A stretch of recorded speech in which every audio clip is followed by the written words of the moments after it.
Bonjour à toutes et à tous et bienvenue pour une nouvelle vidéo. Aujourd'hui, on va parler d'un sujet un peu délicat, c'est les burn-out.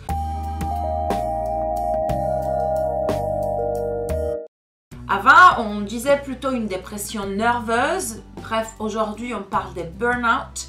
Même si le terme a changé et il est devenu à la mode d'utiliser un terme anglais, mais la signification est toujours la même. Quand on a des problèmes au travail qui ont un impact vraiment sur notre vie même privée, on parle de burn-out. Le travail peut être tellement stressant de nous faire tomber carrément malade. Dans plusieurs pays, ceci en plus a un coût social très élevé qui pourrait tout simplement être évité. Imaginez déjà tous les médicaments, les coûts des médecins, les jours d'arrêt de travail, tout ça pourrait être évité de manière simple. Aujourd'hui, je vous donne 6 conseils pour essayer de ne pas arriver à la phase de burn-out. Premier conseil, lorsqu'il y a des conflits dans un environnement de travail, il faut en parler, il faut évacuer. Donc, parlez-en avec vos collègues, avec votre chef. De toute manière, le fait de se retenir et de garder tout pour soi n'aidera pas les choses à s'améliorer. Deuxième conseil, si vous ne trouvez pas la force de faire cela seul, n'hésitez pas à demander de l'aide. Que ce soit vos collègues les plus proches, la DRH ou les syndicats, n'hésitez pas à vous ouvrir, à en parler avec quelqu'un.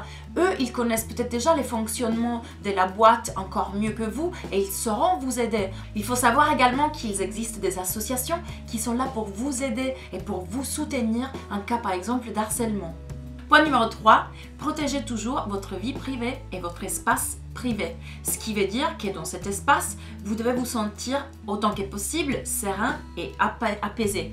Donc, évitez de contrôler tout le temps des mails lorsque vous rentrez chez vous ou de ramener du travail chez vous. De toute façon, travailler 24 heures sur 24 vous mènera tout droit vers les burn-out.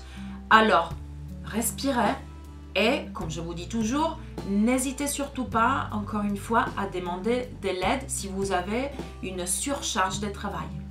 Point numéro 4. Créez des objectifs en dehors du travail. Par exemple, si vous aimez danser, inscrivez-vous à un cours de danse ou un cours de piano, des musiques. Enfin, faites tout ce qui vous fera plaisir. Parce que si vous avez des objectifs en dehors du travail, cela vous donnera d'autant plus de motivation, même dans le travail. Et le fait de, par exemple, payer un abonnement sera un stimule pour y aller et donc pour vous obliger à faire quelque chose dont vous êtes passionné. Donc finalement, vous serez gagnant. Point numéro 5. Faire l'apéro tous les soirs pour lâcher prise. Oui, ça peut marcher, mais attention, méfiez-vous. Parce que si vous avez vraiment besoin tous les jours de boire afin de lâcher prise, ça va pas forcément résoudre tous les problèmes. Donc, oui pour l'apéro tous les soirs, oui pour rencontrer vos amis tous les jours, c'est très bien, mais attention aux quantités d'alcool. Attention également aux médicaments anxiolytiques et aux antidépresseurs, car si vous voulez vraiment en prendre, il faut absolument être suivi par un médecin. Point numéro 6. Lorsque vous n'aimez pas votre travail, vous pouvez vous sentir jour après jour toujours plus découragé, démotivé. Mais courage, allez, bougez-vous. Il faut avoir le courage de laisser quelque chose qu'on n'aime pas pour chercher de trouver quelque chose qui nous convient mieux. Alors, essayez d'ouvrir Google et mettez à jour votre CV. Peut-être il y aura quelqu'un qui va vous dire non merci, on a ce qu'il faut. C'est décourageant, je sais. Mais si vous insistez, si vous continuez, si vous mettez à jour votre CV, si vous continuez à essayer, il y aura forcément quelqu'un qui va vous dire oui à la fin. Ou du moins, c'est les bons chemins pour essayer de changer vraiment quelque chose, changer véritablement votre vie. Alors, ne baissez surtout pas les bras et continuez à chercher ce qu'il vous faut, ce qui vous convient, ce qui vous rendra vraiment heureux.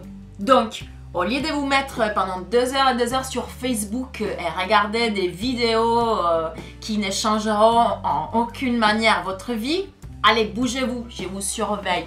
Allez sur Google, commencez à taper stratégie pour pouvoir obtenir le travail de ma vie ou je ne sais pas quoi et faites-les, cherchez les travails de votre vie, du moins les travails qui vous font rêver.